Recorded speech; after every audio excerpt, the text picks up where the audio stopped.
Hello, Captains. It's the Doctor, and welcome to Season 14 of Star Trek Online. This is called Emergence. So if you haven't checked out my previous news video, check that out now.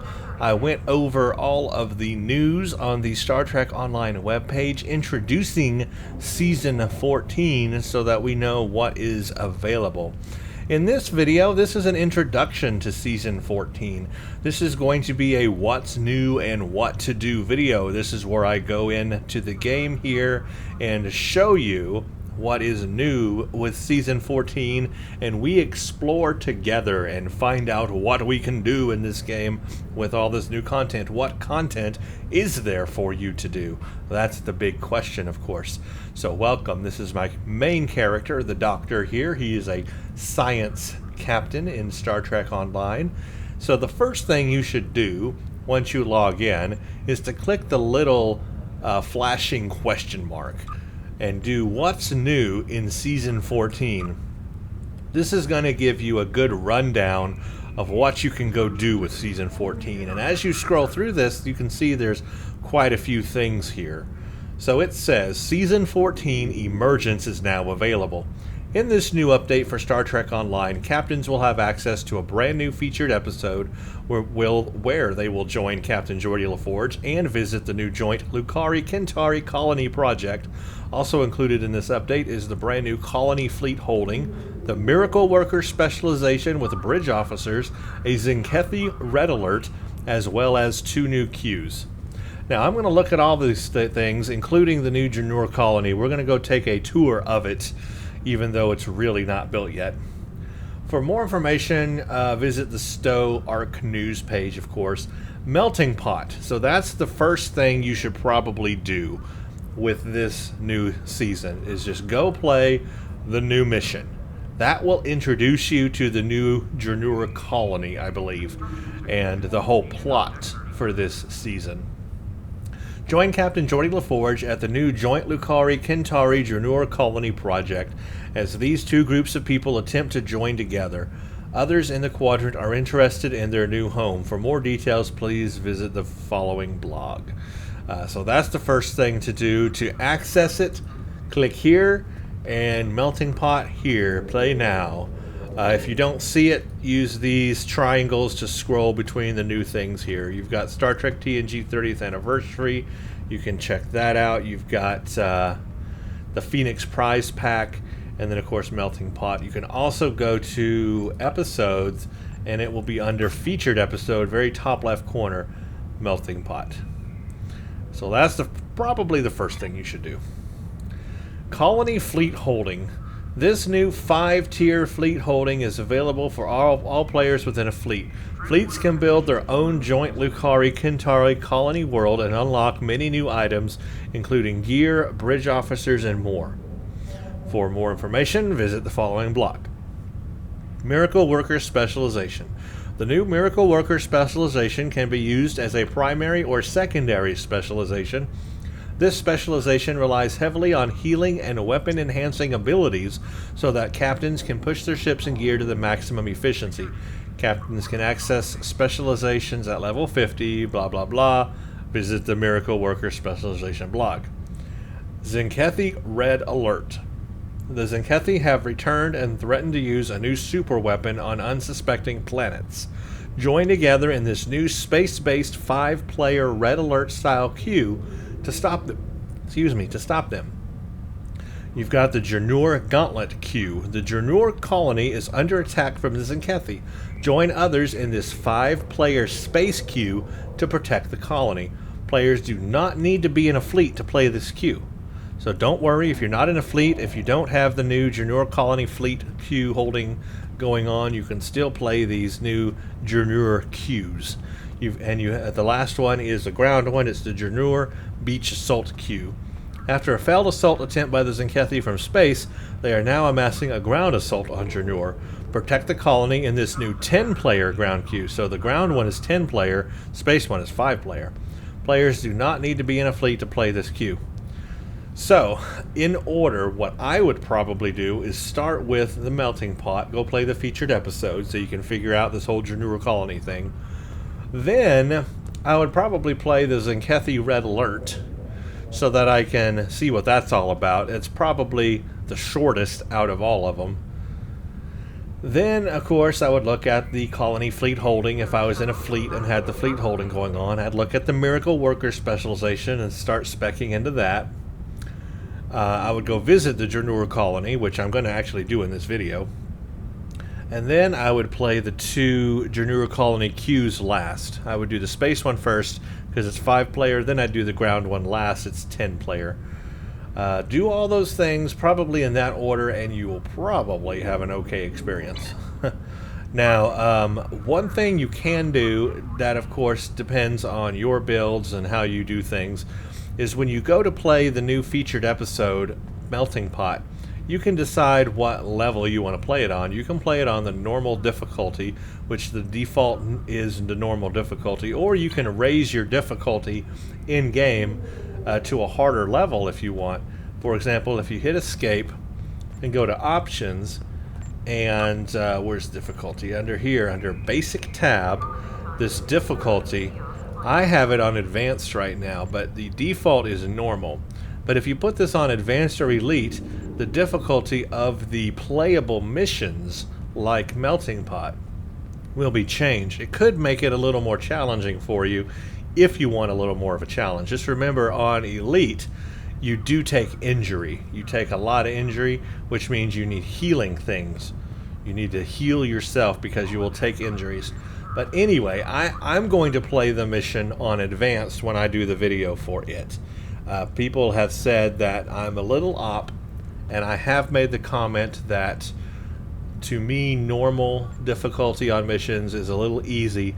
So I'm now going to be playing all missions and all featured episodes on advanced difficulty for my playthroughs anyway. That should give me a little bit more of a challenge there. So anyway, that's the first thing you do, Melting Pot. Let's take a look. Let's take a look at the rewards we're going to get for Melting Pot. Let's not read this just yet. The Kentari and Lukari governments have begun work on a joint colonial ignore site what in the he's saying Janur for system. right now. Starfleet has been assisting both groups on the project, as have other Alliance members. I'd like you to join the effort and this help is them what get we're going to things get. moving forward. Preeminent There's been warp Tzenkethi core activity in neighboring sectors, or and both preeminent the Lukari singularity and Kentari core have clashed with them in the past. or Janur monotanium itself alloy. has little tactical value, but the Tzenkethi are known to carry a grudge. Keep that colony safe. So this is the reward for this week. It is what's called a preeminent warp core or singularity core if you're Romulan.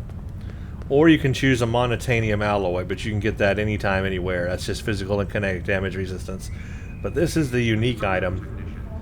And as I went over in the last video, this is part of a set.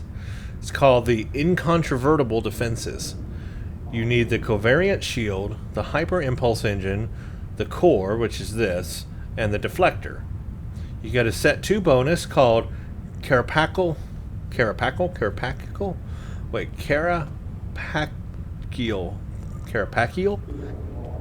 Resistances. Sure, whatever. Set 3 called Inundated Shielding, and then set 4 called Counterbalanced Munitions. And as you can see, here's the stats on this core. 17.5 Starship Shield capacity, 7.5 additional shield power, 5 maximum shield power, maximum warp factor 10, add 7.5% of your shield power to your weapon power, add 7.5% of your aux power to your engine power, and then a shield power buff.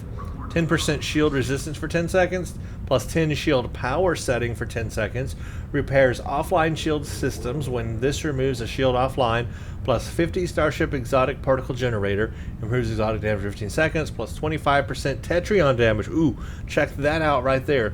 The shield power buff capacitor on this thing gives you a plus 25% Tetrion damage for 15 seconds.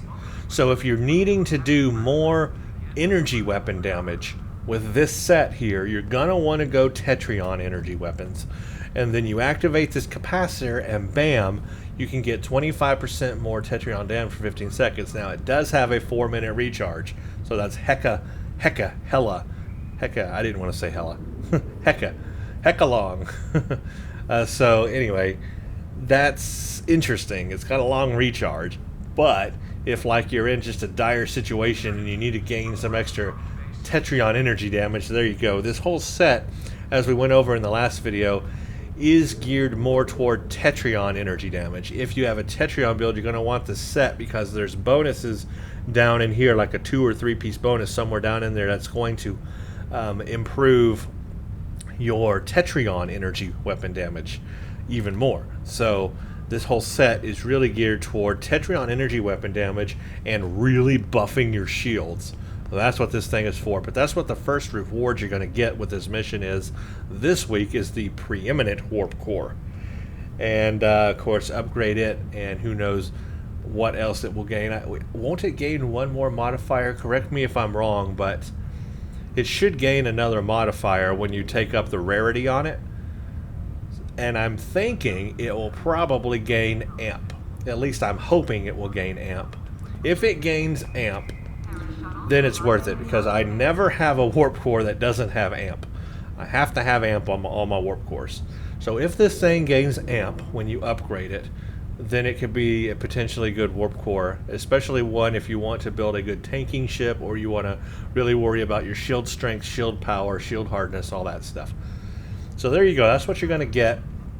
On October 12th, you're going to get the preeminent hyper impulse engine, plus 14 flight speed, plus 11.2 flight turn rate, plus 7 shield power. So there's a shield power setting with your hyper impulse engines.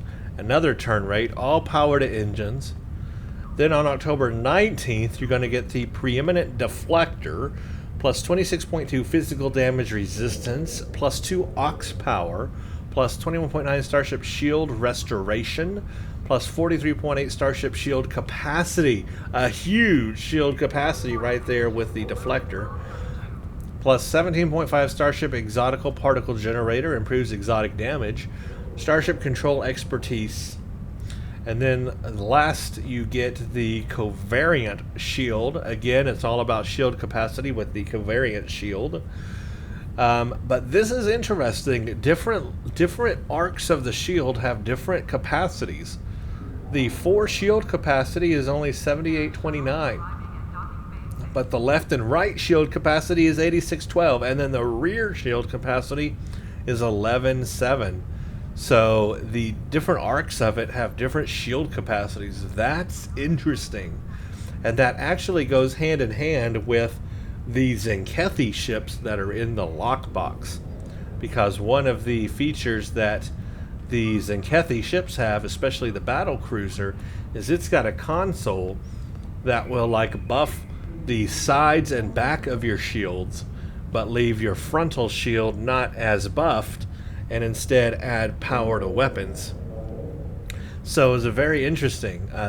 Sounds very Tzenkethi. I mean, this is Tzenkethi technology through and through right here. Never had this in game before. This is the first time we've ever seen different shield capacities on different arcs of the shield with a available shield. That is new and different. So that might take a little getting used to, actually, if you don't know about it or you're not familiar with it. 266.9 shield regeneration every 6 seconds, plus 25 resistance rating to controlled debuff scales of shield power, reduces radiation damage to shields by 20%, and reduces anti-proton damage to shields by 20%. Interesting on the anti-proton damage resist. So that's the rewards we're going to get with Melting Pot. So play the mission this week, get this week's reward, and then every week play it again and get all the rewards, put them together, and see if you like that set or not for you. When we get the shield, I'll check out the visual on it. I'm always interested in what visuals new shields add to the game on ships. So that's probably the number one first thing I would do with Season 14 is to go do that. The second thing I would do would be to play the new Red Alert. Now you should be able to access it through the Q menu here, and what was it called? It was called Tzenkethi Red Alert. So if we go to all and we come down to the T's, maybe we should find it. I see Tzenkethi front. That's not it, is it? Oh, maybe that is it. No, that's not it. It would say Tzenkethi Red Alert. Red Alert Borg, Red Alert Thol. There it is, Red Alert Tzenkethi. So they've renamed it now.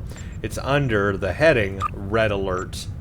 And then you'll find the Borg Red Alert, the Tholian one, which of course those have been there forever, and then now the new Tzenkethi Red Alert. And as you can see, there are lots of people playing it right now.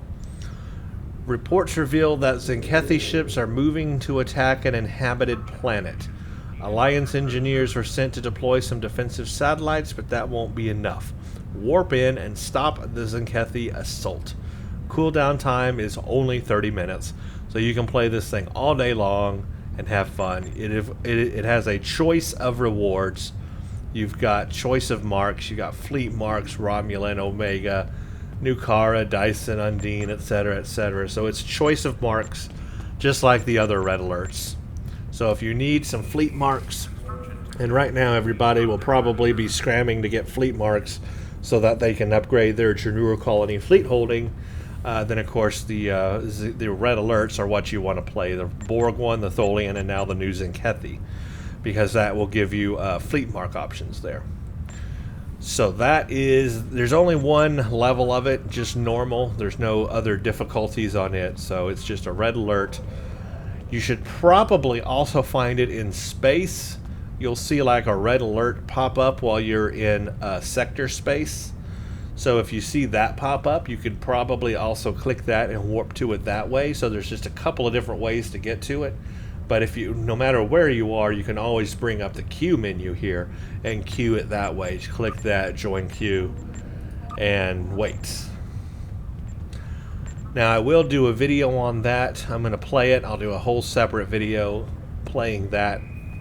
I'll pug it and hope for the best. So we'll see how that goes, playing that Red Alert. Average time, it says, is only 15 minutes. So it doesn't seem to be that difficult or that long. So we'll see what we have to do when we play it. When we go up into space, we'll also look for that Red Alert button. But that's the new thing to play there. I would play that next. Why not? The next thing is, of course, your fleet holding. The big new fleet holding that everybody's talking about. The Colony World, actually, is what it's called. I thought it was going to be called the Janur Colony. They're calling it Colony World. So it is a 5-tier fleet holding this time, full 5 tiers, and it's on a planet. Think New Romulus here. You go to the planet and you can do a whole bunch of things once it's all upgraded. It's pretty big in scope. It's not as big as New Romulus, but it's the biggest fleet holding to date. As you can see, our fleet has the projects going right now. Renewable energy projects, continue scientific research and developments on renewable resources. Infrastructure projects, engage in infrastructure projects. This project generates infrastructure experience and raise morale by holding gatherings. This project generates morale experience for your fleet. So everything's going right now. But let's go through the tiers so we see what we get. We've got Colony World, and you've got tier 1, 2, 3, 4, 5. You've got the morale tier. So morale is actually a tier, is actually a thing here to work on. 1, 2, 3, 4, 5. Infrastructure, 1, 2, 3, 4, 5. And renewable energy, 1, 2, 3, 4, 5. And here's a picture of it in progress here, and each component gets added. So for example, here's 1, and if I click 2, see it adds things to it there. Add 3, it added that. Add 4, it added that. Add 5, it adds that. So as you go through the tiers, it adds more and more and more to your colony. And you also have these other things it adds to.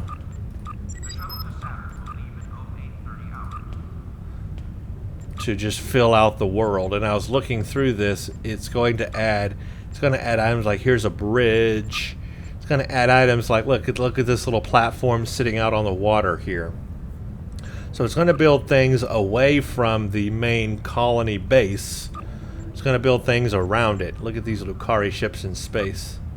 Look at this. This is a really good indication right here of how it would build these like antenna solar panel things here. Look at these things on the water out here. So it's going to expand, and so you can see how it kind of is similar to New Romulus, where it is on a planet and you have the base, but then things will expand around the base on the outside as well as you level it up. So it'll make it be pretty big, actually, a pretty big area to explore and go do things on. I'm actually quite excited about it because I like that kind of thing. I just wonder if there will be useful things to do there. Of course, we'll have to find out. Let's just quickly read over what you're going to unlock with each tier so you're aware of what each tier unlocks. Colony World Tier 1 is the exterior one. Invasion Shield Array Tier 1, Mail Ship Selector, Construct Personal Transwarp Transporter, Invasion Simulation Provision 1. Tier 2 is Colony Exterior 2, Invasion Defense Shield Array 2, Bank Exchange, Personnel Officer, Junior Colony Transwarp Upgrade, Colony Invasion Simulation Provision 2. Then you've got Colony Exterior 3, Colony Invasion Shield Array Tier 3, Fleet Costume Options. Colony Tailor must be unlocked for access. So there will be a fleet costume option for the new thing here. Tailor, Security Officer, Colony Invasion Simulation Provision 3. Colony Exterior 4, Colony Invasion Shield Array Tier 4, Bridge Officer Trainer, Colony Invasion Simulation Provision 4, Colony Exterior 5, Colony Invasion Shield Array 5, Colony Invasion Simulation Provision 5. Under Morale, we've got the Morale Center, we've got Automated Luxury Goods Collection, Colony Invasion Defense Restorative Emitter, Beach area, so you can see there it's going to be opening, further things away from the base. Fleet provisioning bonus, fleet provision project yield bonus, tactical duty officer contact, elite fleet kit frames. So we are going to be getting elite fleet kit frames. Looking forward to that. Morale Center 2, automated luxury goods, colony invasion defense, greenhouse, fleet provisioning, bartender, elite fleet kit modules. Automated luxury goods, colony invasion defense, flags, fleet provisioning, ship customization, elite fleet colony training manuals here. Automated luxury goods, colony invasion, shuttle traders, fleet provisioning, a chef, very rare Lucari bridge officer. So there you go, we're getting some very rare Lucari bridge officers. We're going to get Colony Invasion Defense Restorative Emitter, Colony Transporters, a very rare Kentari Bridge Officer. So we're going to have Lucari and Kentari, very rare Bridge Officer options. That's cool. Let's see what we get with Infrastructure. We get Automated Ore Collection, Fleet Project Logistics, Colony Invasion Defense Plasma Mortar, Starship Repair Miner, Ore Mine, Engineering Duty Officer, Elite Fleet Pistols,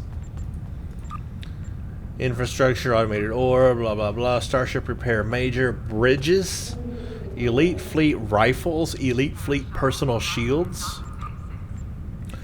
We've got Starship Repair Criticals, Water Purification Plant, Elite Fleet Assault Weapons, and Elite Fleet Personal Armor. Ore Processing Plant and Elite Space Projectile Weapons. Elite Fleet Space Energy Weapons, Orbital Planetary Defenses, Colony Invasion Defense Plasma Mortar, Fleet Project Logistics, Fleet Project Duration Reduction. Under Renewable Energy, we've got Renewable Resources, Automated Battery, Colony Invasion Defense Polaron Burst Turrets, Sick Bay, Wind Turbines. That's what they are, wind turbines. Science Duty Officer Contact, Elite Fleet Space Warp Cores. So the Solanae one, the Spire, already has some really cool Elite Fleet Warp Cores. They have the Plasma Integrated Warp Cores, which are really good. It looks like we're getting some different kinds of Warp Cores here as well. Some more Warp Cores to play with. And Space Shields, Hydroponics, solar panels. and elite fleet space deflectors and secondary deflectors. Now which one? The research lab already has good secondary deflectors. So I'm real curious what this is going to add to secondary deflectors. Elite fleet space engines, a water turbine, geothermal plants, and elite fleet space tactical consoles. Again, the Spire already has good tactical consoles, so what else is this going to provide for that? So all kinds of new stuff here, guys, with this thing. That is just a little preview. I mean, once this thing is built, I will do a full tour once it's full tier 5, and we'll take a look at everything that it provides. Right now, there's nothing there, but we're still going to take a look at it right now. But there is nothing there right now. But in the future, when this thing hits tier 5, I will do a complete walkthrough of this base, and we will see everything you can purchase from this fleet holding. That will help you determine if you want to join a fleet that has this, or if you want to, you know, add this to your own fleet and start doing it, that sort of thing. I have done other walkthroughs, by the way, of other fleet holdings as well. You can check those out. But I will add this to that when ours is done. So this whole colony world thing, that's very huge here with season 14. That's one of the big things you want to do right here. And then the other two things you want to do is the new Jernur stuff. Now, it's right here at the top right now, but the Jernur Gauntlet and the Jernur Beach Assault. So the Jernur Gauntlet is space, and it's 5-player. And then the Jernur Beach Assault is 10-player, and it's ground. So again, you could just go, right now you can use these two up here to select, and there will probably be different levels of it. Yeah, you can select the level right here: normal, advanced, or elite, and do that. Same, here's the ground. You can select the level here. You can probably also find it under here. Let's see. Yeah, there they are. Jernur Beach Assault and Jernur Gauntlet. So they're right here. So you just go to all and then to D. And then you should be able to find them under, I don't know what marks you would find them under. Lucari marks? I guess they would be Lucari marks, wouldn't they? That would make sense. Lucari marks. Yeah, so they have put them under Lucari marks. So that's what you get. You can get fleet marks actually out of these Lucari marks and colony provisions out of them. So fleet marks or Lucari marks or colony provisions from doing these. And of course you've got the different skill levels here for that as well. I will start off on normal. I always recommend on any new PvE content that's in the game to start off on normal, because you don't know how to play it yet, and the other people around you don't know how to play it yet. So start it on normal and learn how to play it. Read the dialogue, read the text, look around you in the world, figure out what you're supposed to do, and figure out the best way to do it. So you start out on normal, and then you practice that over and over. And once you become good at it, then you go up in quality. Then you try the advanced version after you know what you're doing. And then after that, elite. So I'm going to start on normal when I play these, because I've never played them before, so I got to figure it out, just like everybody else. So just be patient with each other. Try to work as a team. I'll tell you, the best thing to do with a pug is try to communicate with the other players.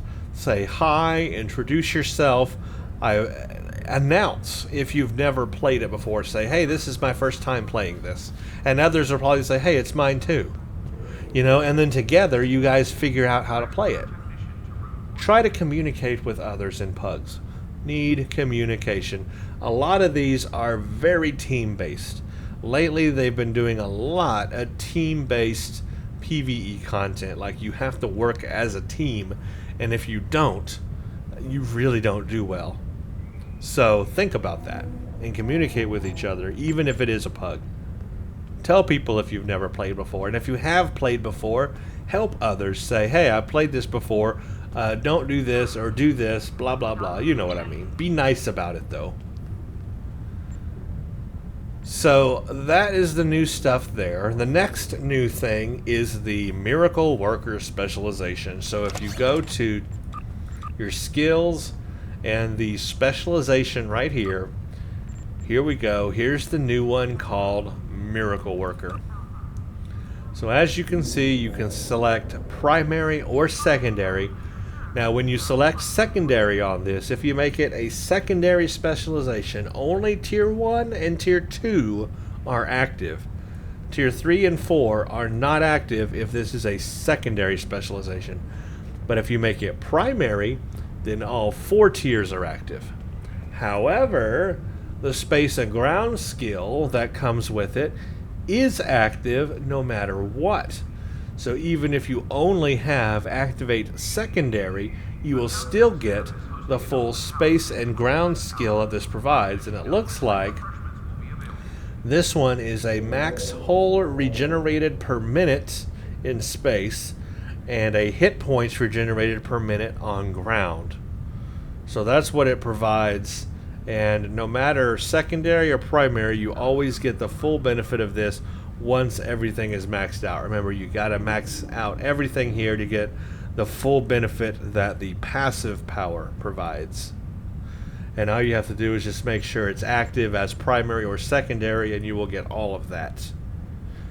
But when it's secondary, you just only get the 1 and 2 of these tiers active. And then primary, you get all 4. So that's how it works. It sounds a little confusing, but it's really not. Now I have 7 specialization points waiting for me to use.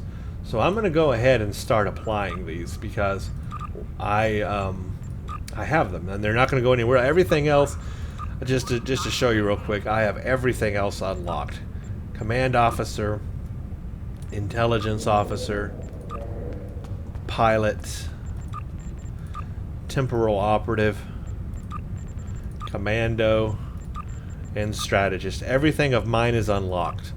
So I can go ahead and start putting these extra points I have into Miracle Worker and start on mine. Get a good head start on mine.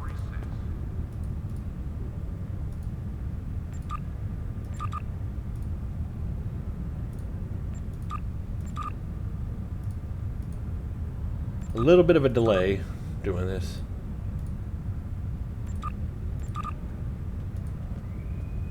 There we go. Look at that. I've already got 7 of them. 1, 2, 3, 4, 5. Wait, 1, 2, 3, 4, 5, 6, 7. 7 of them unlocked. And now, my passive skills here have increased. Look at this. Current bonus space, 15.5% of max hull regenerated per minute. Current bonus ground, 15.5% of hit points regenerated per minute. So all I have to do is activate this. Actually, it just did activate it, didn't it? It activated it when I applied it. So right now this is active. So I've got this increased hit points regenerated per minute right now going on ground, or might have to change instances, but that would be active. So I've already got a good head start on that now. So let's quickly go over what all these little things here provide when they are active. Ground skill, frequency refocuser, when activating a heal to self plus 2% critical chance. When affected by any damage over time effect, remove all damage over time effect from self. When using a melee attack, plus 25% run speed and bonus healing. When affected by a shield drain, restores 400 shields and a plus 10% maximum shield capacity. Off and on again. Automatically removes ranged weapons offline effects. When activating a hull heal, 2% critical chance. When affected by a subsystem power drain, remove all subsystem power drains. Plus 25% to outgoing subsystem power drain. Seal the deck. When affected by a damage over time effect, removes all damage over times from yourself. Reflexive emitters. When affected by a shield drain, 2,000 shield regeneration applied once to each facing to self plus 10% maximum shield capacity. Tier 2, throw out the manual. I like the names on these. Plus 10% heal critical chance. Plus 15% heal. Your outgoing heals gain a chance to critically heal, granting a bonus to the amount of healed based on your heal critical severity. Sounds confusing. Throw out the manual. 3. Fix them up. When using a heal to target, plus 20 all damage resistance. Punch it. After sprinting, 50% bonus melee physical damage and 100 control resistance. Shrug it off, plus 35 damage resistance rating, then up to plus 70 damage resistance rating versus critical hits. Push through, 5% incoming healing for 10 seconds, 5% bonus all damage when affected by a critical hit or critical heal. You can go up to 10%. Simplified plumbing. At the end of full impulse and ramming speed, your subsystem power levels are instantly restored. Well, thank you. Tough little ship. Little? I love that line. Plus 35 damage resistance rating versus critical hits can go up to plus 70. No risk, no reward. Can go up to plus 10% all damage and incoming healing when affected by critical hit or critical heal. Finally, Tier 4, overestimation. When activating a heal, plus 10% of outgoing healing applied to target as temporary hit points for 10 seconds. And then these are activatable powers. This is called Back in the Fight. Activate this ability to grant you and your teammates increased maximum hit points, incoming healing, run speed, and resistance rating. So you get a plus 10 resistance rating. Actually, it can go up to plus 20. Plus 20 resistance rating, plus 20% run speed, and plus 20% incoming healing, and plus 20% maximum hit points by activating Back in the Fight 2. And then the final activated power is Give Her All She's Got. This one's for space. Plus 20% resistance rating to subsystem offline. Plus 20% flight turn rate. Plus 20% incoming hull healing. And plus 20% maximum hit points to you and your team. So that is really cool. Those two are activatable powers.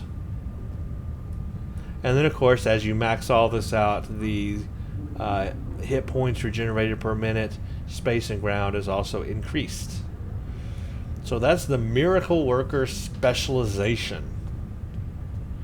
Very cool. That's what you get out of that. Now remember, there's also Miracle Worker Bridge Officers.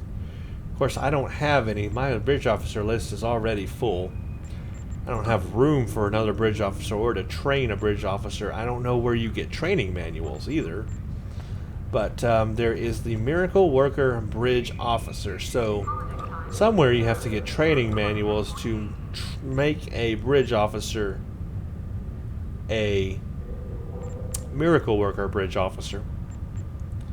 And I don't know where you would get those training manuals from. I wonder if there's any in the exchange already. It can't hurt checking it out, right?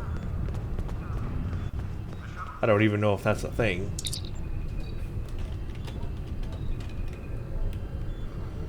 Probably not. Training manual. They don't have Miracle Worker here. Oh, yeah, they do. It's under engineering. Miracle Worker stuff. Mixed armament synergy, buff from firing other weapon types for 10 seconds, activating a beam cannon. So there are already powers here. Miracle Worker, visor emulation overlay. Nanite canister. Allows you, to allies. Technical mishap. Electrical damage over time plus kinetic explosion when target dies. Wow. Gravatic induction field. Wow. Overload power cells. Ranged weapon damage splash. Okay.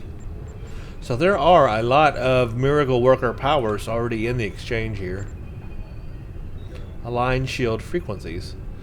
But of course, to use any of these, to stabilize warp core, to use any of these, of course, you have to train one of your bridge officers to be a miracle worker officer. And I don't know where you go to get that training manual.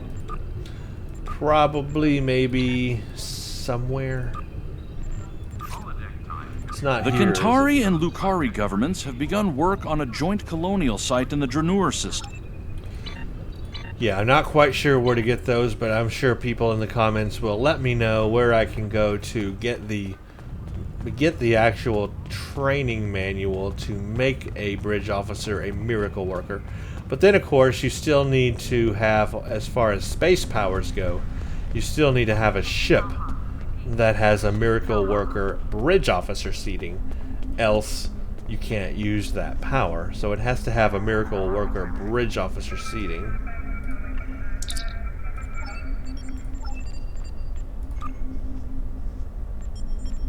Pilot command. Pilot special command intelligence.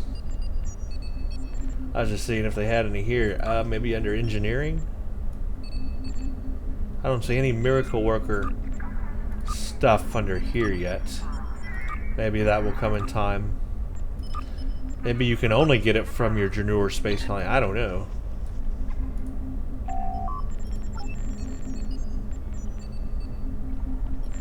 Here we go. Here's all the miracle worker training manuals for powers, as far as powers go. So they do have that in here, but again, you have to make one of your bridge officers a miracle worker first. So let's say I wanted to make Mr. Potato a miracle worker. How would I do that?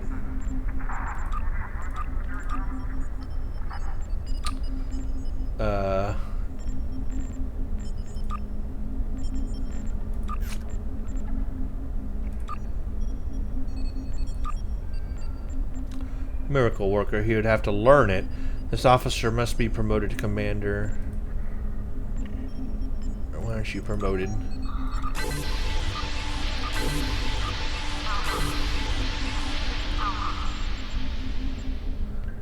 You are missing the appropriate specialization qualification item.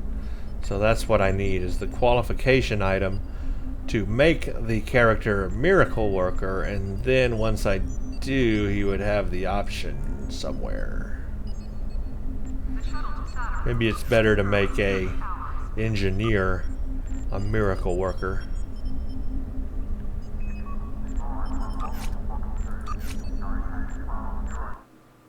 What? Oh, you gotta be kidding me.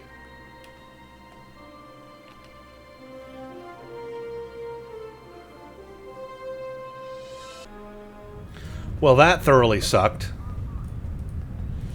That was right in the middle. That's what happens. That's what happens when a new season comes out, guys.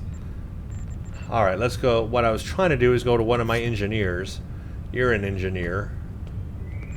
And go to skills. And then, yeah, well, why aren't you promoted? None of my bridge officers are promoted. No, they are. I guess it wouldn't show up down here until you specialize in it, and then it would show up down there. I was trying to see if I could look at what powers are available under that, but you can't look at that until you actually specialize that person in the thing. So anyway, the specialization qualification, that's what I have to find. Specialization qualification. Where do you get those?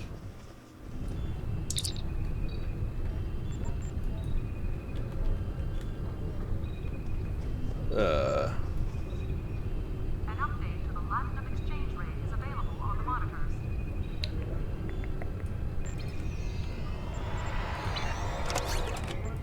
Let's try just real quick typing in, go back here.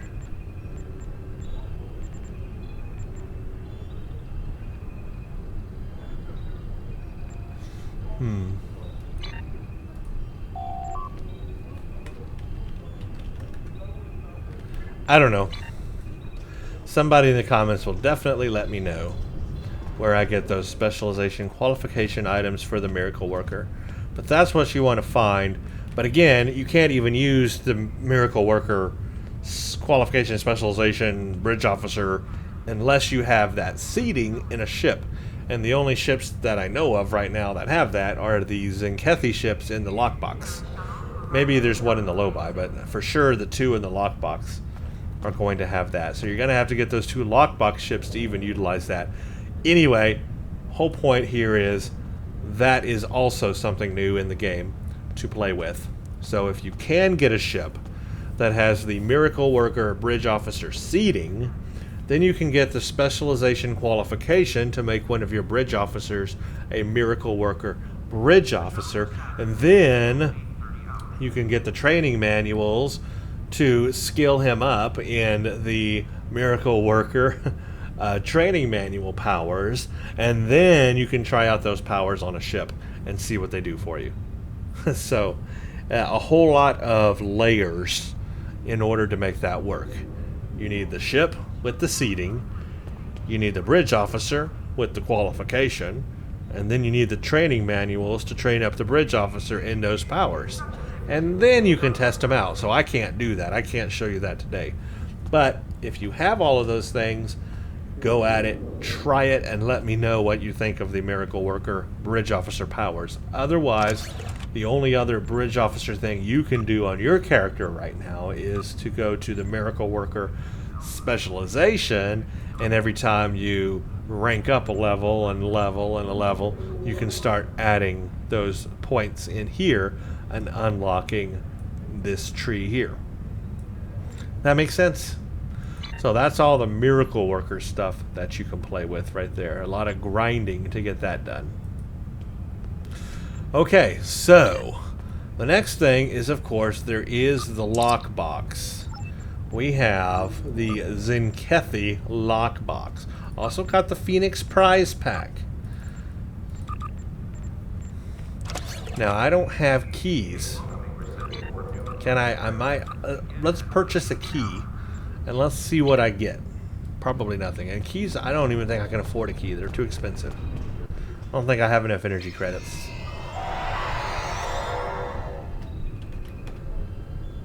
Why did I type key? What's it called?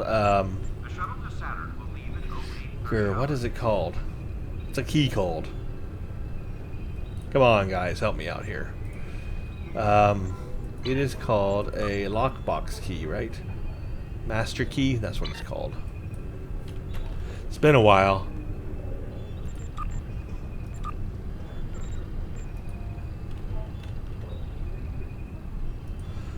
Come on.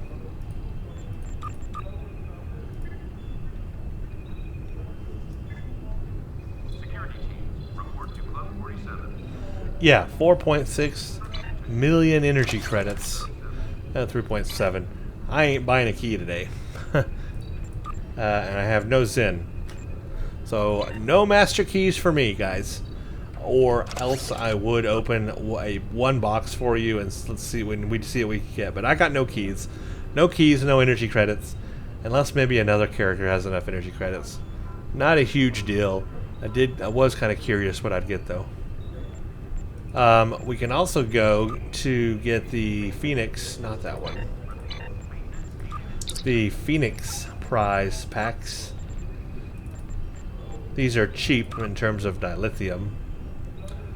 Do I need a key to open them? Or no, don't you just get a random thingy? Yeah, rare prize token. Where did you go, rare prize token? Rare prize token? Where did you go? It ate my prize token. No, there it is. Oh, I already had several of them from the last time. There. So on this, you can do use, and there's the Phoenix prize store. So from here, if you have uncommon things, you can get the Raiden Tribble, the Molrihan, Crossfire Solanae Fleet Tribbles, Holographic Combat Drone, a Lithium Encrusted Horda, Mugato, Phoenix, Type 8 Shuttlecraft, Emotes, Space Combat Pets, Fleet Credit Bonuses, Reputation Bonuses, A Phoenix Universal Tech upgrade. That's pretty good right there. Phoenix prize packs, bonus XPs. Under rare, there's the crystalline shard. If you missed your chance to get that, there's the crystalline absorption matrix. There's the automated defense turret, the VSS Tanius Admiralty ship. You got duty officers, Hakiv, Mariah, Kilara, Mar, duty officers, Aang the Vicious. Uncommon prize tokens here. Under very rare, the red matter capacitor, the universal kit module, crystalline spike, the Zephyr Cochrane shotgun, the torpedo, crystalline energy torpedo launcher, mirror universe agony field.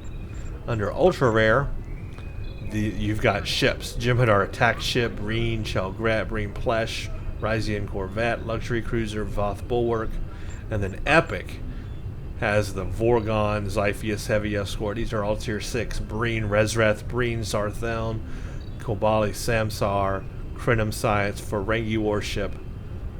So that's some good stuff there if you get lucky and get one of these epic prize tokens, which I don't have any. I don't even know that I have any ultra rare. The last time I did this, what do I have? I got very rare. That's as high as I got, was very rare. So yeah, I don't have that, but they don't take anything except dilithium. So actually, like for example, I could just take, it's only 40,000. Ooh, I've got 86,000. Is it worth it? Yes, it's worth it. I'm gonna take 10. We're just gonna do this right now. Wait a minute, what? How many Phoenix prize packs? Well, I just want one prize pack. 40,000 dilithium. Now I got 10 of them. Here goes. Maybe I'll get a ultra epic. Nope. Instead, I'll get an uncommon.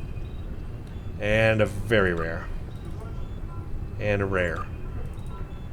And an uncommon. And an uncommon. And an uncommon. And a rare. And an uncommon. And an uncommon, I'm gonna cry, and a very rare. Again, only very rare. I cannot get above very rare. I never get above very rare. There, I just spent 40,000 dilithium and got squat. So, that's my luck. So basically, if you have a lot of dilithium, you can get a lot of these Phoenix prize packs. The good thing is you don't need keys to open them, you just need lots of dilithium. Lots of dilithium to buy them, and then you can just open them. And maybe you'll get an epic token, but I sure as heck ain't getting an epic token. That's for sure. I did the last time, look at this, the last time I did this, I got 26 uncommon. Okay, 26 uncommons. What am I going to do with that? So yeah, that's a gamble, that Phoenix prize pack. And then, of course, the lockbox, it's also a gamble, and I don't have any master keys to open that.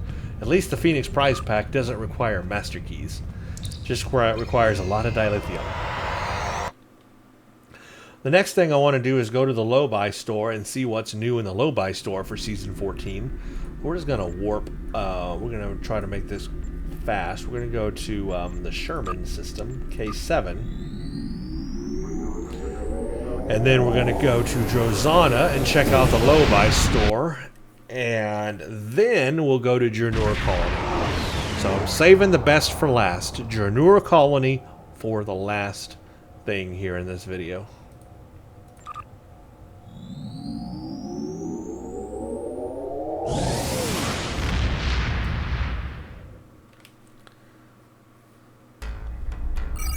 So let's go to... where are you, Drozana?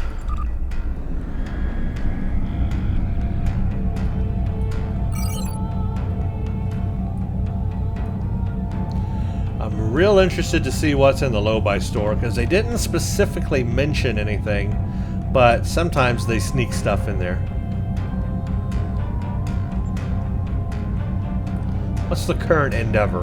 Heal 2,000 health on the ground. Okay.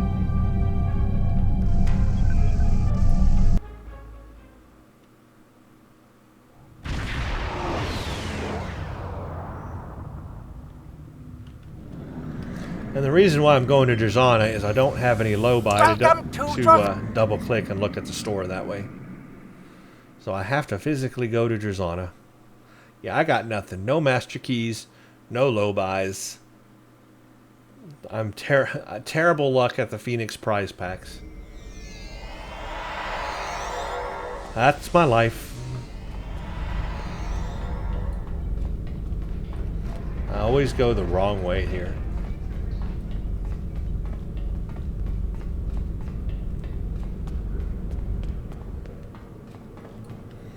Okay, let's see what's new. Oh yes, there are new things. The Tzenkethi Red battlecruiser is a Lobi ship, so that's not a lockbox ship. So the Escort and the Lucari one are the lockbox ships, but the Tzenkethi Red battlecruiser is 900 Lobis. So there you go. I want this ship. Of course I have no Lobis. So no ship for me. Also no soup. Space gear. So there is new space gear. This is what I was curious about. See, this was not mentioned in the text at all, but here you go. Here's new space gear. You've got advanced diffusive Tetrion dual heavy cannons, advanced diffusive Tetrion dual beam bank, advanced diffusive Tetrion torpedo launcher, and a universal biased configuration modulator. Who knows what that is? Let's find out. So, the universal biased configuration modulator gives you a flat out plus 15.3% buff to Tetrion damage. Makes sense since this is all Tetrion weaponry. You can put this in combination with that. Plus 9.2% flight turn rate. Interesting. So this would be good on a Tzenkethi battlecruiser or a Tzenkethi ship. All Tetrion energy based. Remember, the preemptive warp core set stuff coming from the melting pot mission is all going to buff Tetrion energy damage as well. So you will want that plus this Tetrion stuff here. They all go together. You see, it all fits together. To targets in forward 90-degree arc plus 6.1% all damage.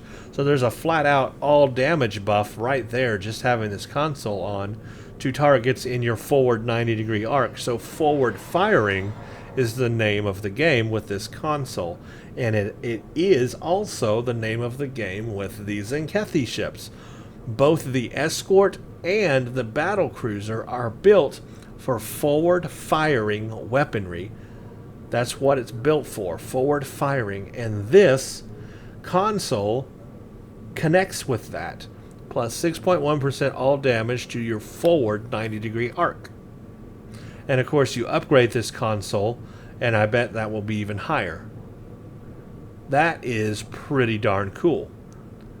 So it's also part of the set. If you get the Tetrion energy weapon, the torpedo, you get motivational measures, and then subatomic aptitude and Tzenkethi opus. So this, and that means that if you put this set on a Tzenkethi ship, there's a special specific bonus just for having all of this on a Tzenkethi ship. They've done that before with the Jem'Hadar stuff. You have that, like, I forgot what it's called, but it's a Jem'Hadar trait. That if you have the Jem'Hadar stuff on a Jem'Hadar ship, you get this Jem'Hadar special bonus. Well, they're doing it with the Tzenkethi again. You put all this stuff on a Tzenkethi ship, and there's this, there's this extra thing called Tzenkethi Opus you will get. So this is a very powerful set, but again, you need all of it to really take advantage of it all. You need, a Tzenkethi ship, first of all. I mean, that's like the number first thing you need. The number first thing, Tzenkethi ship. Then you need all of the mission rewards from Melting Pot. All of them. And then you will need this whole Tetrion set that you're seeing right in front of you here. Put them all together in the same thing, and you have an opus, literally. You have this just magnificent thing of sets that all fit together. And of course, Tetrion energy weapons. The whole thing's going to have Tetrion. Tetrion Torpedo. 2450 Tetrion damage. 10% chance to apply shield diffusion. Plus 10% shield resistance. To target minus 10% shield resistance. 10% chance to apply protomatter radiation. Ignores 80% shields. Wow. Tetrion Dual Beam Bank. Or Advanced Diffusive. So Tetrion damage. So it looks like this diffusive Tetrion stuff can apply protomatter radiation to the enemy. That is pretty cool. So that's what all this is about. It's basically Tetrion energy weapons with protomatter radiation, which ignores 80% of your shield, of the enemy shields. That's pretty darn cool. And because it's Tetrion, it has, you know, shield drains and stuff. Tetrion dual heavy cannon is basically the same thing as the beams, except cannons. So you either need the cannon or the beam. You don't need both. So you need the console, the torpedo launcher, and either the beam bank or the cannon, depending on your build. And you put all that on a Tzenkethi ship with the preemptive stuff that you're going to get from the melting pot. All of those together with Tetrion weapons, and you have a very cohesive Tzenkethi build. That is Tzenkethi to the core. Protomatter radiation damage, Tetrion energy weapon damage, lots of buffs to shield power, shield health, shield hardness, that sort of thing. That's what this set is about. So that's what Cryptic is giving us. You just have to go to several different places to get all the pieces to put them together to have that build. That's all. It looks like we've also got ground gear.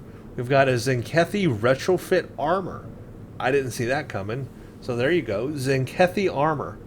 All damage resistance rating, plus 40% critical severity, physical damage resistance, kinetic and energy, disruptor damage resistance, anti-proton resistance, physical damage, close and attack, physical damage, and it's part of the Vronko Quintessence set. You need the retrofit armor, the retrofit assault cannon, and the personal shield, and you get external circuit integration and overwhelming capacitors. So here's the retrofit assault cannon. Does Tetrion damage, radiation damage, cone AoE Tetrion damage. And then here's the shield. Tzenkethi personal shield. 444 maximum shield capacity. Rapidly regenerates. Reduces all energy damage to shields by 5%. Plus 25% radiation damage for 2,000 seconds.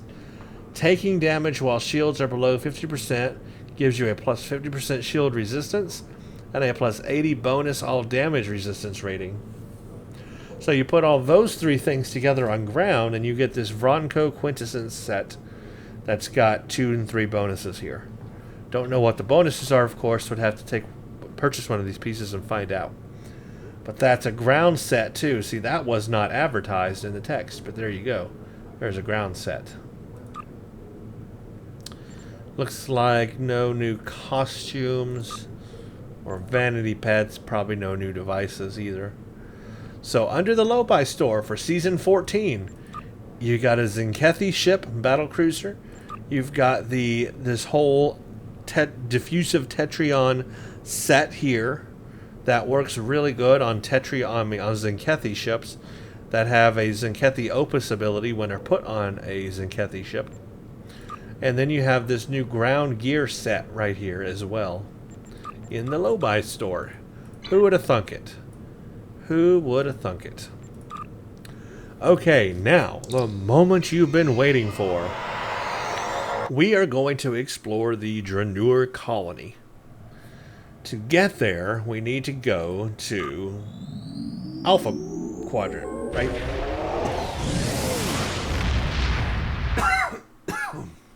Excuse me.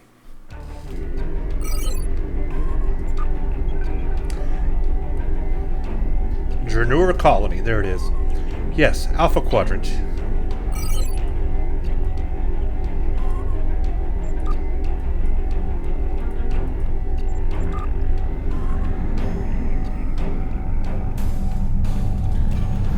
that is what we're going to do. We're going to go to the Alpha Quadrant.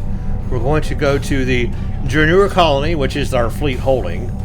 And we are going to explore what is there right now. And there's very little there right now. I've already explored it. But it will build up over time. But I can at least show you the beginnings of it and what it will look like. I'm going slowly because I can't transwarp there. And I don't want to use my slipstream up in this part of space. I'm going to use my slipstream when we get to the Alpha Quadrant. So if this will just hurry up and get there, that would be nice.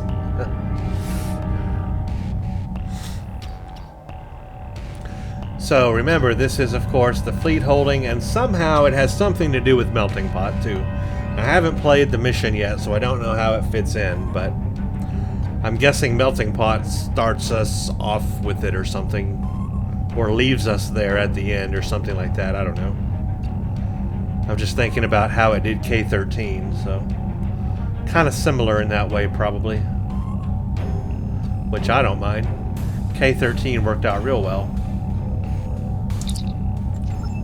Okay, let's go to the Alpha Quadrant, and now we can slipstream over to the Jernur Colony Fleet Holding, which is in the Entos sector, upper left-hand corner of Alpha Quadrant.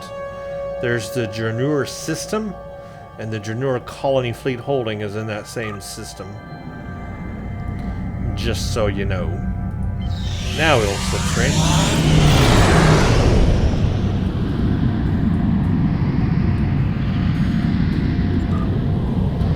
And we have a long ways to go. We're way at the bottom of the map. It's going to be a long ride, folks. My slipstream doesn't last that long. 7 seconds. 6, 5, 4, 3, 2, 1. So my slipstream only took us to there. Okay, we still got a ways to go. Oh boy, so slow. Traveling at warp 12.81. Still going to take us forever to get there. I can't make that go faster, unfortunately, because can't transwarp straight to the colony yet. And my transwarp's on cooldown anyway. So we'll wait. We will just wait. And I will try to entertain you with a song. Okay, maybe I won't. It's too bad I don't have any master keys. But man, I wish I could like luck out and get an epic Phoenix token. That would be cool. Oh, and don't stop. Maybe we will just get one more and try it.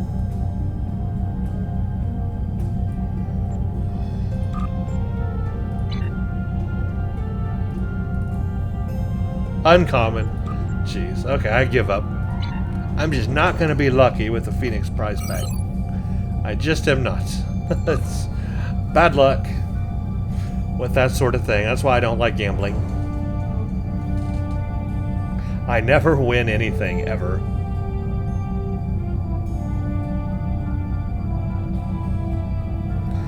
You probably have to get like 500 of them to like get a chance to get an epic token.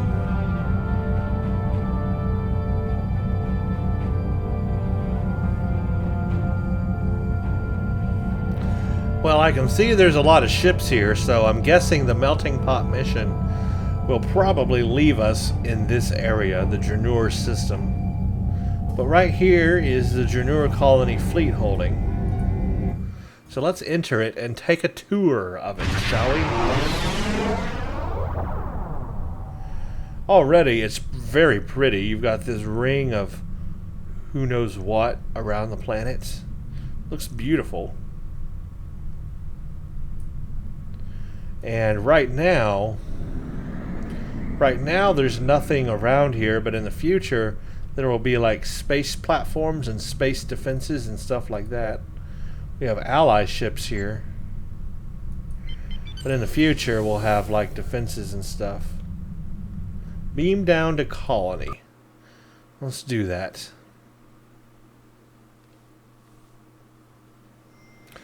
And here it is. Here's what I love about it. Look at the frame. It's just a frame. I mean, literally, it's just a frame waiting for them to build it all out. It's it. That's the colony. That's how this colony starts, with a frame. First, let's just check over here. There's this security officer guy. I'm guessing he's Kentari, but you can't go past him. He won't let you past him, and you can't talk to him. No, you can talk to him. Hail security officer. Need something? I can clear you for transport, or if you're authorized, I can start an invasion simulation for you. Actually, I think that's this guy over here, not this guy. But in the future, we'll be able to travel to Fleet Starbase, initiate invasion simulations. So we can't do that just yet, but if you have the appropriate fleet permissions, manage special fleet events, you can start an invasion simulation. You will trigger a 30-wave combat on this map. It can only affect the instance of the map that it is started on. It is suggested that you do not start a simulation without coordinating with your fleet. So you can start a 30-wave combat in any instance on your fleet map here. So that's kind of cool. That's got to be massive. A 30-wave instance, or a 30-wave attack. Now, what I like about this, when I was looking at this the first time, this is a very defensible position. First of all, they've built the colony on one side of a mountain, so it's protected on the other side, of course, by the mountain. It's protected on one side, and you just have one side to defend, or the top and the side to defend. And then, if you look out on the water, you see that it's got land that jets out around both sides of it and leaves only, there's just this little sliver of an opening to the main water right there. So it's in this little, like, inlet. Again, providing defense to this colony. It's, like, surrounded. So that's actually a really cool design in terms of defending a colony. It's perfectly laid out for ground defense. So I don't know what goes up here yet. Probably shuttles landing and that sort of thing, but you can't go up there right now. The whole thing is elevated above the ground because if you look, the water actually goes underneath this thing. So the entire platform is elevated off the ground. It has this luscious greenery. It's a very green planet, and purple and stuff too. There's the star, and there's this moon or whatever over there. This is the chief, or the colony security chief. This is who we were talking to. Need something? I can...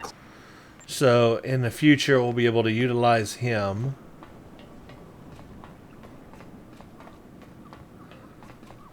Over here, we have the quartermaster to do the fleet events in this map. And as you can see, we can collect ore, we can collect batteries, and we can collect luxuries. So if we click on ore, it says collect 250 colony ore provisions for your fleet holding. Drenor colony collect ore objective. You've got Drenor colony collect batteries. Collect 250 colony battery provisions for your fleet holding. And you got Drenor colony collect luxuries. Collect 250 colony luxury provisions. Now, how you actually do these, I don't know.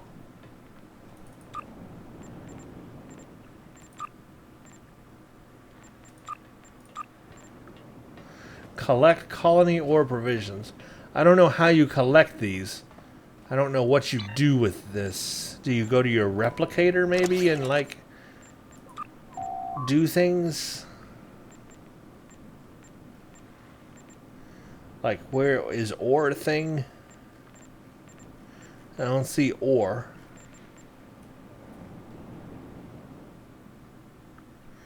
So I really don't know what I do with that. Luxury stuff? I mean, I don't know. What was the other one? Batteries? It's not a thing here.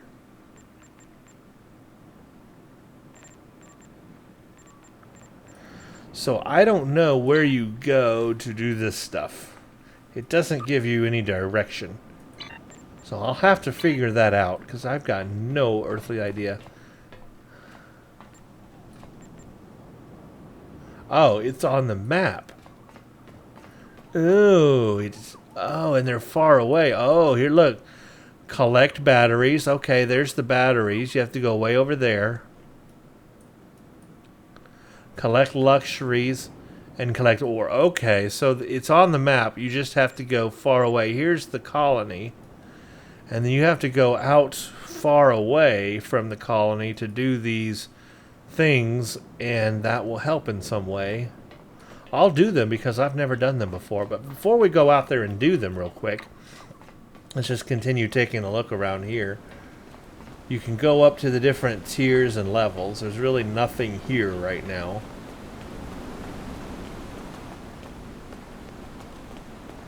It's just a frame. So when tier 1 is built, you know, it should fill in with some buildings and stuff. Finally. Can we go up further? No. So we cannot go up any further at the moment.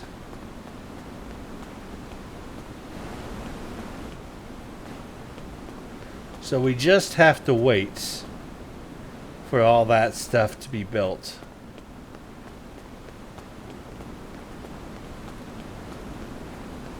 Now we can go down here, check out the ground level. These little pods, I guess that's how they ship stuff here. But I just wanted to show you how it's like built into this little inlet area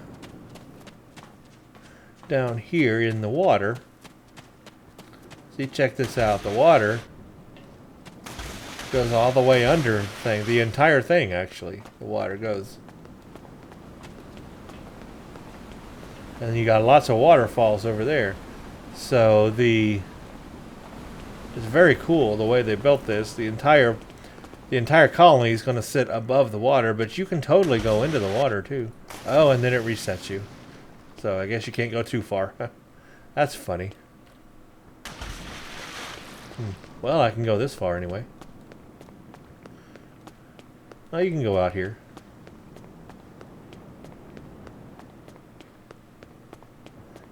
Hey, look at this. I'm out in the water now. It's very shallow, I just noticed. Oh, and I'm back here. So they don't let you go too far. But what you can do is go this way on the land. And like I said, similar to New Romulus, this place is going to be big. It's going to jet out from the main colony, and stuff is going to be out here. For example, here is a shield generator, and it's going to provide a shield, I'm guessing, around the base. But you can totally go through all of this and go out into these large land masses all the way out here to the end. In fact, you have to get to this one over here. So I'm going to do that. I'm going to put on my boots, though. Go a lot faster. Here's another shield generator. See, there's Lucari all the way out here.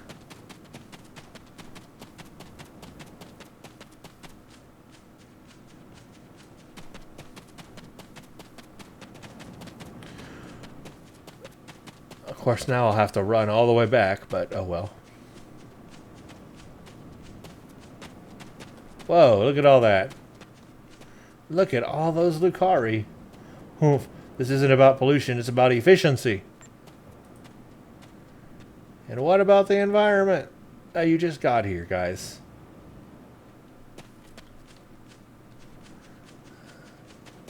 Let's see how we do this collect things thing.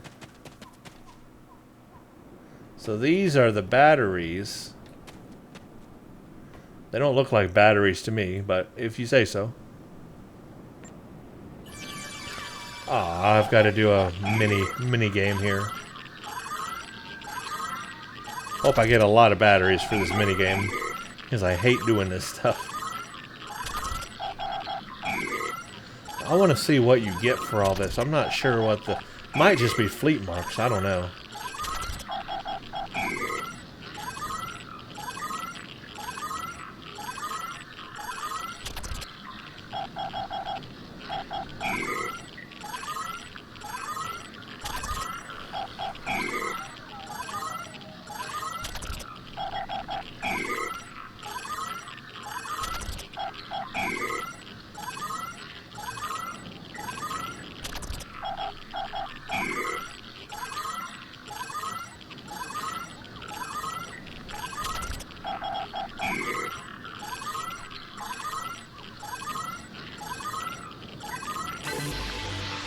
Okay, how many did I get for that? Well, I got 175 out of that, so almost there. One more time and I should have enough.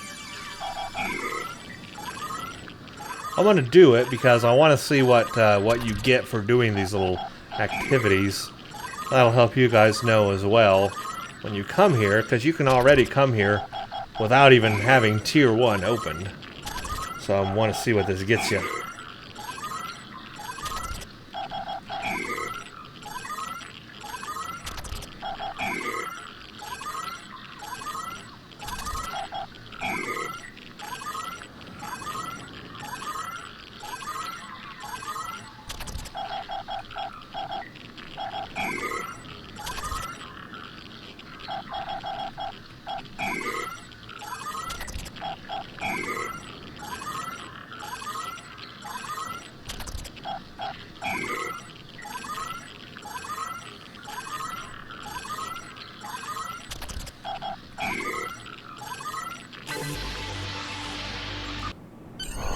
Okay, there we go.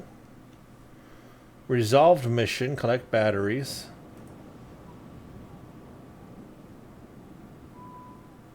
Huh. I don't know what I got for it, though. I just resolved it.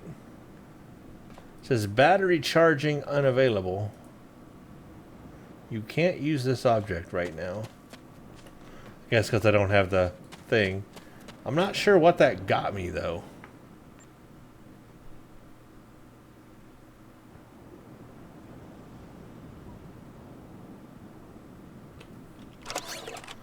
I don't know what it gets you. But I guess it gets you something. Let's go do the other ones. And we'll do all of them. We got to go all the way back around and then to the other side. Where am I going?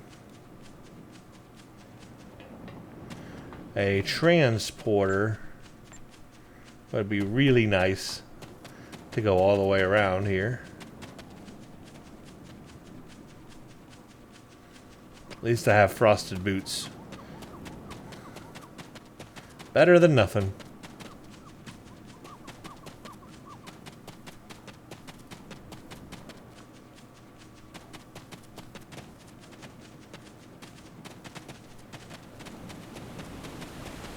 But you can see how much space there is here. I'm going to open this and the potential for them to add lots of stuff on this thing.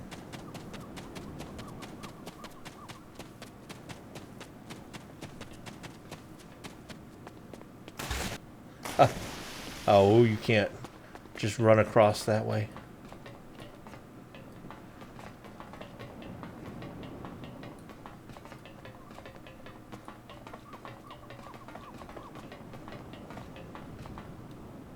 There's groups of Lucari everywhere.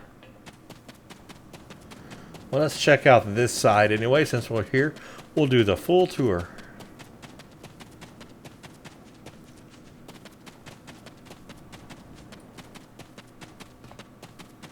All kinds of space here. It's a really neat area. Oh, I think I went the wrong way.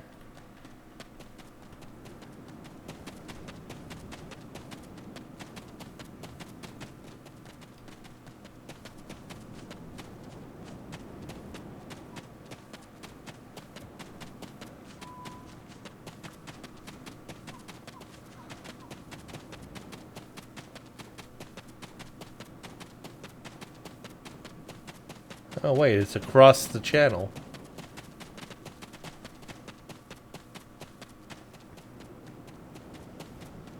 I hope this lets me run across without resetting it, please. Thank you.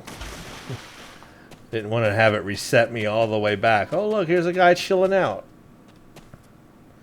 Look at this. I didn't know this was here. Look at that. Huh.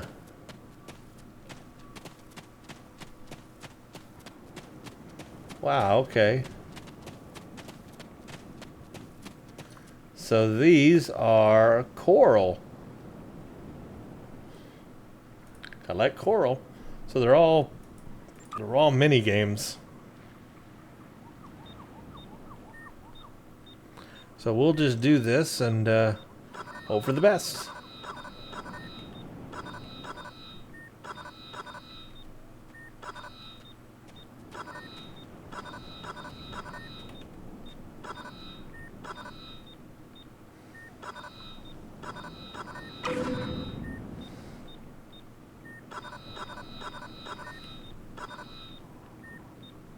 I'm terrible at this, by the way. Terrible.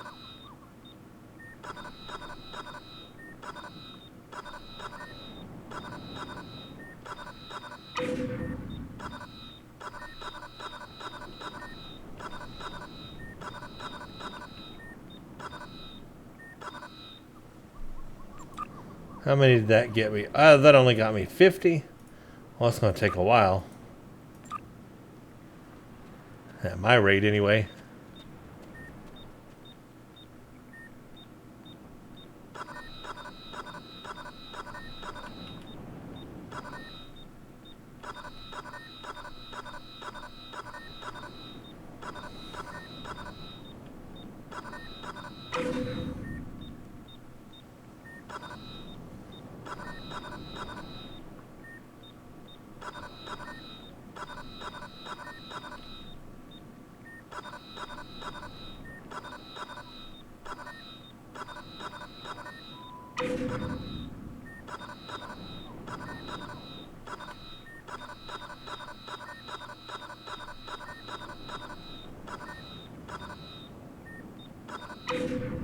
So that was better. 125.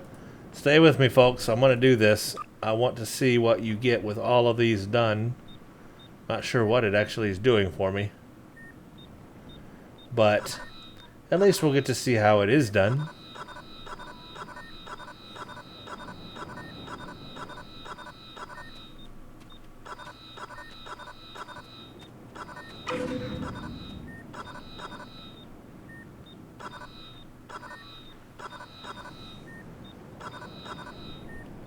Yeah, I missed that.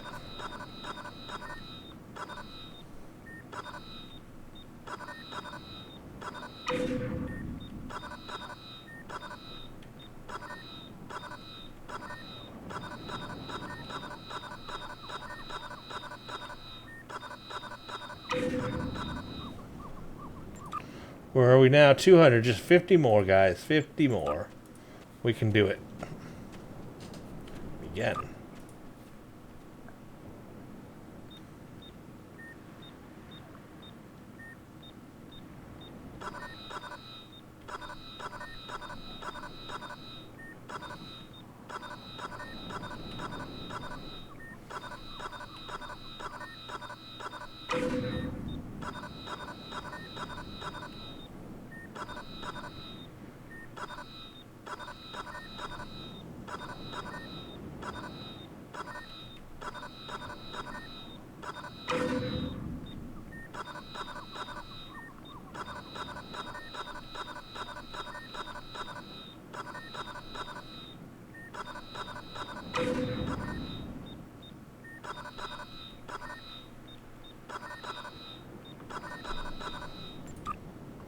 Okay, I got that one. Again, don't know what it does. I will find out, I guess, in the future. We'll go back to the quartermaster again and check and see if there's something there. Let's go to the last one and do it.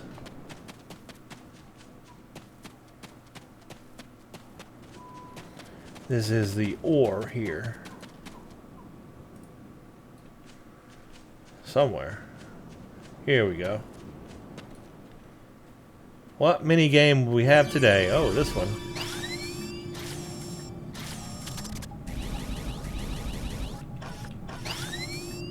Already off to a bad start. That's great.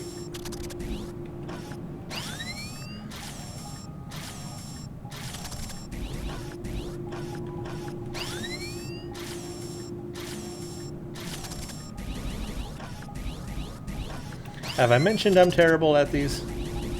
Okay.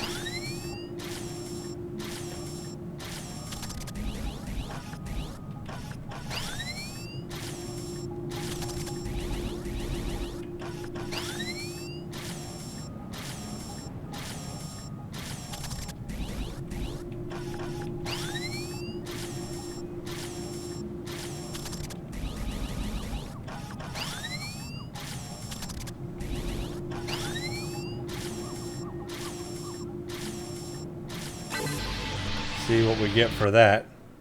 Okay, 175, so not too bad on this one. The other one, the coral, took longer. You get less with it. This one and the first one weren't too bad.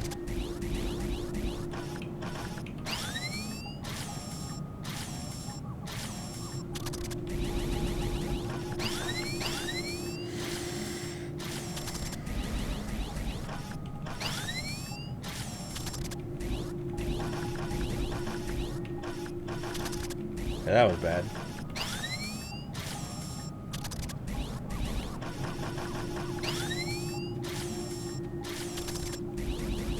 Dang, it's switching on me real fast.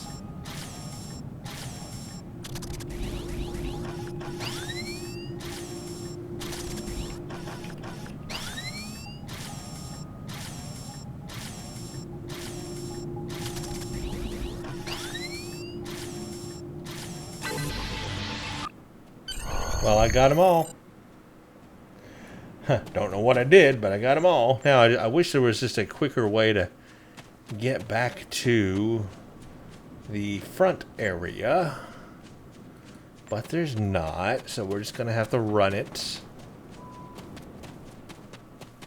Maybe if I run out into the water, it'll respawn me back at the beginning. I'm going to try it.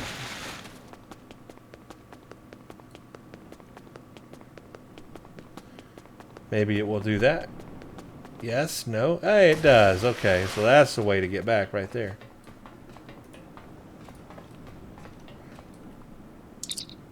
Yeah, 1 hour cooldown on each one. Don't know what that does for you, how that helps. It's got to be a fleet thing I'm just not aware of. I just don't know how.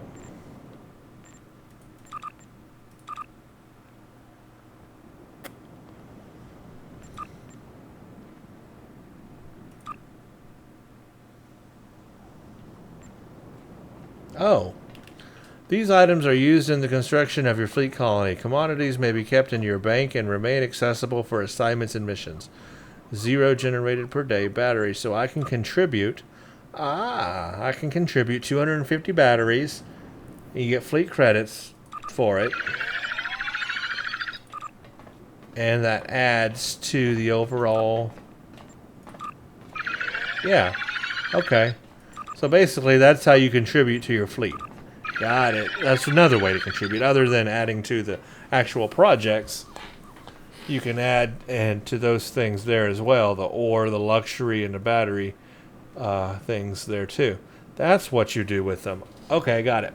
So that actually was not difficult to do. I mean, you do that every day, and you can really help your fleet that way. So there you go. That's what you do. Wow. Well, that has been a long video, everyone, but I think you get an idea now of what you can do with Season 14. You can play the mission. You can do the Red Alert. Don't forget that. You can do the 2 PvE queues for the Janura colony. You can do the fleet grinding to level up your fleet holding. You can do the Miracle Worker specialization tree. There's things to buy in the Lobi store. There's things to get in a lockbox. There's the Phoenix pack. There's all the new equipment in the Lobi store. The whole Tzenkethi Tetrion equipment stuff. All of that to put together. So you put all that stuff together, and that's basically Season 14. And so I'm looking forward to seeing how this colony develops in the future. Like I said, once we reach full Tier 5 on this thing, and it's all maxed out, I will do a full tour, full completed tour of the base, and we will see everything that it provides. You can go see previous run-throughs of other fleet holdings. I've done a tour of every fleet holding that is up right now besides Jernur. You can go check those out to see what items are available there, and then I'll do this one once we get it finished. And that's pretty much going to summarize my introduction to Season 14 Star Trek Online.